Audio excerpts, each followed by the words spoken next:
me bring out Michael Rubenstein, AppNexus president. Now, for those of you who don't know Michael, Michael has been in this industry since before it was invented. He was at DoubleClick, Google, AppNexus. You can clap for Michael. It's worthy. And one fun fact about Michael that you might not know is that this morning he was so excited to be here, he literally stuck his finger into an electric socket. True. It is true. Now, are we going to dance like the twins, or save it? We'll do it later. Over to you. Okay, great. Thank you, everybody, and thanks, Brian. So yes, I am going to be talking this morning about a subject that's of great importance to all of us here, which is how do we succeed as independent companies? How do we succeed as an independent ecosystem? You know, at the end of the day, if you can't stand on your own 2 feet and really project sustainable advantage for your business into the future, then really what are you standing on top of? And I think that is the key challenge for us at this moment of enormous disruption in the marketplace. Is it going to be independence for us, or will we end up dependent on other companies for our survival? I think really that is the key question. And the reason that this is a question at this moment is because of all this disruption. Now, it's not all coming from Silicon Valley, but a lot of it is. You know, the key term, as Brian mentioned, really is disrupting everyone's business model. Disruption effectively means leveraging venture capital, enormous sums of it in certain instances, and displacing traditional businesses that work and redirecting the profits. And we all see it in our day-to-day, every day. And the key is, how do we fight through that and maintain strong independence? It's not just important for our individual businesses. I'd argue it's important for the health of the internet as well. And so the ultimate question here is, will we all end up as strong independents, or will we effectively end up as baubles on somebody else's Christmas tree? We'll find out.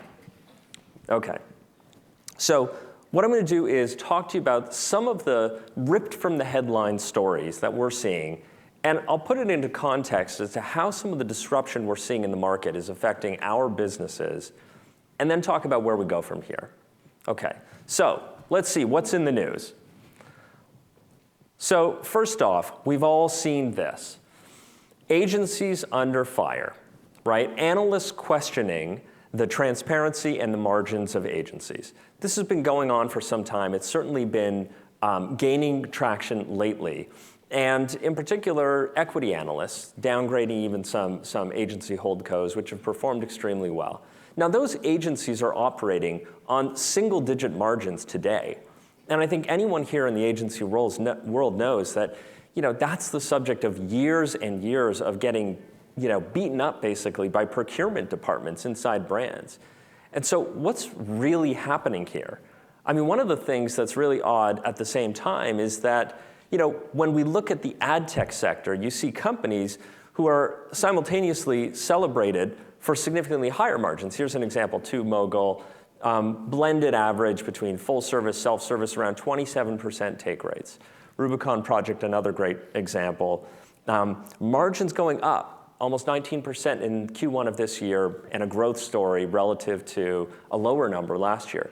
So what's happening? Why are companies like this being celebrated while at the same time the agencies are being attacked? Well, you know, it's interesting, and the agencies are obviously noticing this. I think it's one of the key reasons that there's literally tens of billions of dollars in review right now, a record number. We're going to see the implication of how that plays out. Will it threaten the viability and the independence of the agencies, or will they fight back? I think they're going to fight back, and I think one of the key areas they're going to look at is digital. I think digital companies have had a free ride in a lot of ways, living on very fat margins over the last few years. And I think one of the things we're going to see in the next year or two ahead is as this cycle plays out, you're going to see compression in the ad tech space among margins, really forcing companies to bifurcate between tech models operating at a pretty low margin and network models operating on a performance basis. It'll be really interesting to watch and see how this one plays out. Okay, let's look at another story. Google. Been in the news a lot here. What's going on over the past year? Tripled lobbying spend in Brussels. And that's after setting record amounts of lobbying spending in DC as well, for tech companies, #1 in DC. What's happening? Why are they doing this? It's really interesting. Google is obviously taking the competition to a different level, taking the disruption, if you will, out of the commercial realm and into the regulatory realm, and trying to influence lawmakers in the way they're thinking about setting up these markets. And they're not unique in that respect. A number of tech companies are doing this. They're responding in a variety of ways. I mean, Matt Britton was in the news, Google's new VP for Europe last week, admitting Google hasn't always got it right in Europe. Big headline around that. I also thought it was interesting that the reason he gave for figuring it out is it turns out Europeans are not the same as Americans, which I know is a big revelation. And also noted that one of the cures for that is going to be spending more time in Brussels. So already lobbying spend tripling, and now spending more money, more time in places like Brussels.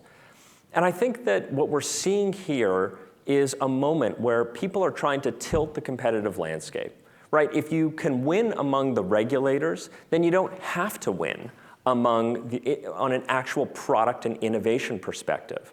And I think we're going to see how that plays out. Obviously, in Europe and the UK, people here have their own relationships with regulators and governments as well, and are going to have a big say in how this plays out. I think that Google may still be figuring out Europe, but it seems like Europe is really starting to figure out Google. Okay, let's look at another one. Okay, the granddaddy of all internet companies, AOL. The internet's, who could resist this? The internet's original walled garden.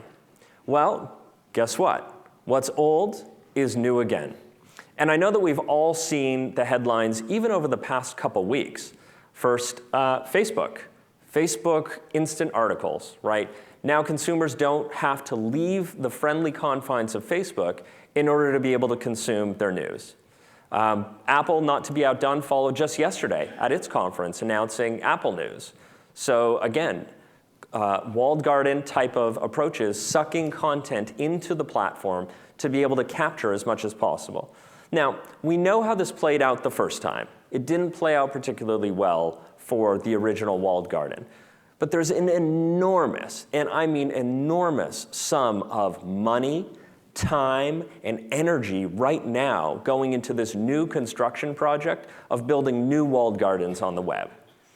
And it's not just publishers who are going to be affected by this. Obviously, the concern is, seeding these platforms with content, consumers become captive, and then the walled gardens capture the consumer relationships and the data and profit. It's not really just that. It affects agencies too. It affects buyers as well. At the end of the day, if the internet is a series of walled gardens, then those walled gardens have the controls. They have the controls over what consumers can see. They have the controls over what advertisers and agencies are able to buy. I think this is a huge threat to the open, independent internet that we've all grown to love and have all built big businesses on top of. And we're going to have to see how this one plays out as well. But again, I think this is a huge threat. Just and obviously the wall's coming up here. So, a footnote, of course, on AOL. We all know how they've gone recently. So embracing openness in order to be able to try to gain traction in the ad tech space, and then finally acquired by Verizon. I think it's unlikely in that context that they'll remain open. And as an analyst notes here, I think likely we're witnessing the construction of yet another walled garden. But question is, obviously telcos are not, it's not in their DNA quite as much to be able to release data. But I think that we're going to see, again, how this one plays out. But definitely important disruptive trend that affects everyone's business here, the construction of these walled gardens, and we all see it. Okay, let's look at one more. ATPG, hashtag ATPG, something I've talked about a lot over the last year or so, the ad tech power game. So at the end of last year, we talked about the fact that 2015 would be the year of ad tech power game. What is ad tech power game? Basically, it's a cycle. Every 7 years or so, you see a situation where you get seismic shifts in the ad tech landscape. You get major companies who are the behemoths of the internet who decide that they really have to own ad tech. And you see a wave of mergers and acquisitions that we're in the middle of right now. Why are they doing this? Why does this happen? Well, in some cases, they're just trying to fill gaps in their offering, right? If they don't have a video, Yahoo doesn't have a compelling video play, they buy Brightroll and fill a gap in the offering.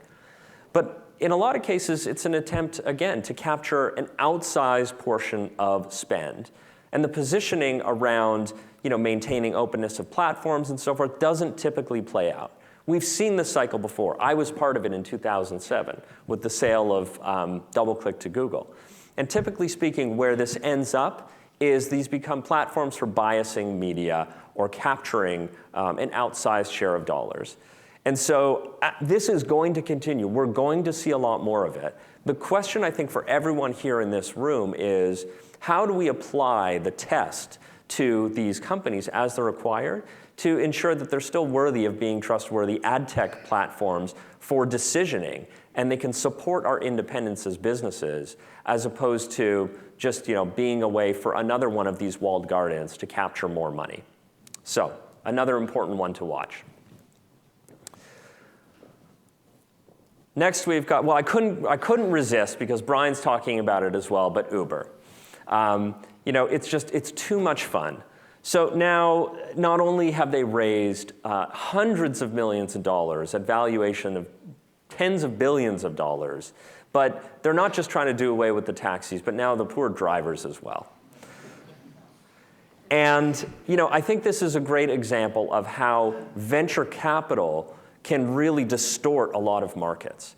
We're seeing that the money pouring into companies like this is unprecedented, and it can be daunting. It's probably useful for us, even though this doesn't really have anything to do with our industry, to sort of zoom out for a second and see this as a perfect metaphor, I think, in a lot of ways for what's happening in our space. And all this capital can really distort markets over the near term, not necessarily over the long term. In fact, in the US, the only people who can raise as much money as this have to be named Bush or Clinton. That's it. But the real question here is, will this disruption be permanent and really change the structure of this market? Or will it be resisted locally? And will it ultimately be another AOL 1.0? And I think that is the big question about a lot of these businesses as we see them today is, can these independent companies, can we as an ecosystem resist what's happening and build strong, defensible businesses? Or, as I said before, are we destined to be dependent upon these walled garden ecosystems? We'll see how it all plays out. Okay, so what I want to do next is talk about some strategies for winning as an independent. And this is something I know a lot about because I've been in these underdog situations many times through my time at DoubleClick, my time building AppNexus from young startup to global technology leader today. We've learned a lot of things along the way about how to succeed and really thrive as an independent company in this space. So let me just share some of the thoughts and insights. Okay, number one, identify your core business and purpose, the most essential thing. Especially when we're being attacked, right? And especially when the value chain is being questioned. Your core business moving forward is probably related to what it's been in the past, but it may have to change a little bit as well. And I think identifying that about, forget about the game that's been played already. What's the game that will be played moving forward from here is the most critical thing that you can do to start. And it's not just about identifying the core business. That purpose is important too. And I know when I talk about purpose, you may think about, sitting on a mountaintop and meditating or something like that. That's not what I'm getting at here. If you can't answer the question of why your business needs to exist and why the world needs it to succeed, then you're going to have trouble motivating the employees and the customers and the partners to fight for your mission the way that you're going to need to in order to be able to thrive in the face of these disruptions. At AppNexus, the way we did that is look at what we were the best in the world at. What we've spent our careers doing is building and commercializing enterprise-grade technology for companies to build their business on top of. That's it. We don't know about operating a media business. That's what you do. And our purpose, effectively, is to help create and help support this open, independent ecosystem of partners that we believe creates a better internet. And that's something that our employees, our partners, we can all get behind and really get excited about every day. And we believe this is really going to win in the market. OK, number 2. Rewrite the playbook. There's always people out there who are advising you to take the conventional path. The industry doesn't work this way. That's all history, right? The only thing that matters is what makes sense moving forward. I remember when we were getting started at AppNexus, people would always ask us questions like, are you a DSP or an SSP? Do you represent buyers or sellers? And not being willing, and I think everyone saw the Lumascape, they didn't quite ever know what to do with AppNexus.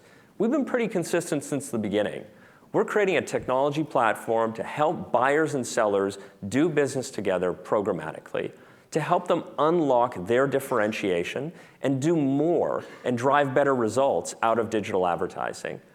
I think that similarly, you need to ignore playbooks, standard playbooks in your space as well, if we're going to write this future together. OK. Number 3, jettison distractions. One of the core advantages, believe it or not, that you have over a lot of these disruptive companies is that you could be more focused. I certainly feel that way about AppNexus. Many of these businesses are doing 1,000 different things. Driverless cars, building enterprise software for consumers. It's not necessarily about driving innovation in digital advertising. And in a lot of ways, in a lot of cases, actually, their products and their offerings are not the best in the market. They just have a lot of capital and market heft. And so I think that one of the best things you can do is to jettison distractions and get totally focused on the core. That's certainly something that we've done a lot of over the years. If we've had projects that haven't worked, we've jettisoned them in favor of new innovations and new investments. It's something we're constantly doing. I also have to give a lot of credit over this past year. One of the major moves that we announced was in partnership with WPP. Right? WPP owned the number 2 ad-serving platform in the market, OAS. OAS was not really core technology for WPP, but as an anchor of our vision for building an AppNexus publisher full stack, which Tom Shields is going to talk about, it fit perfectly. Now, building a business in a lot of ways is like living in a flat. The longer you live there, the more stuff that you accumulate unknowingly. And the truth is that a lot of you have stuff in your flats that would be far more valuable to other people than they are to you, and strategic to other people. And so, they say one man's rubbish is another person's treasure. And I think that's absolutely true of many of the assets that we have as well. Which leads me to my final point. The final point here about don't go it alone, not going it alone. Being independent is not the same thing as being alone, right? You're part of an ecosystem, and partnerships, I think, are an absolutely critical way to advance your business. I know all of you have heard about Newton's third law, right? Any action creates an equal and opposite reaction. Well, when one of these companies aims to disrupt an industry, it creates opportunities to partner and ally with people who previously may have been considered competitors. We've seen some interesting examples here in the UK of late. The announcement of the AOP, the announcement of Pangea, all kinds of things like that. And of course, we've seen things like that around the world. Trends that are unmistakable, creating allies out of people who previously may have been thought of as competition. Well, there's no question we're going to see a lot more of that. And AppNexus obviously has a strong partnership philosophy. And obviously we've created fantastic partnerships with all of you over the years as well. And so the key is there are lots and lots of companies out there that are like-minded and share your desire and interest of building strong, independent businesses that can thrive in an open internet and stand on their own 2 feet for the long term. So, to summarize, number 1, identify your core business and purpose, rewrite the playbook, jettison distractions, and don't go it alone. I hope that this has inspired some ideas for your journey ahead as an independent business, and I hope that you will continue to consider AppNexus a key ally on that journey ahead. Thank you so much.